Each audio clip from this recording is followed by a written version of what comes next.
Visakha port స్టేడియంలో ఏనాడు 50 ETV 30 ఏళ్ల వేడుకలకు రంగం సిద్ధమవుతోంది. శనివారం సాయంత్రం 6 గంటల నుంచి రాత్రి 9 గంటల వరకు జరిగే ఈ కార్యక్రమం కోసం విస్తృత ఏర్పాట్లు చేస్తున్నారు.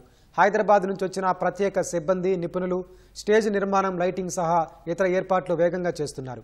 ప్రేక్షకులకు ఎక్కడా అసౌకర్యం లేకుండా ప్రత్యేకంగా గ్యాలరీలు సిద్ధం చేస్తున్నారు. దాదాపు 10,000 మంది ప్రేక్షకులు కూర్చుని కార్యక్రమాలను ఆశాంతం వీక్షించేందుకు వీలుగా వేదిక వద్ద ఏర్పాట్లు జరుగుతున్నాయి. భారీ వేదికను పూర్తిగా భద్రత పరంగా అత్యంత పకడ్బందీగా నిర్మిస్తున్నారు. దాదాపు 3 గంటల పాటు పలువురు సినీ, టీవీ గాయకులు, జబర్దస్త్ టీం ఆర్టిస్టులు, సుమా, హైపరాది యాంకరింగ్లో ప్రేక్షకులు ఉర్రూతులొగించనున్నారు. హాస్య బ్రహ్మానందం ప్రేక్షకులకు చక్కెరగింతలు పెట్టనున్నారు. డిజిటల్ స్క్రీన్లు ప్రతి గ్యాలరీలోనూ మంచి అనుభూతిని పంచనున్నాయి.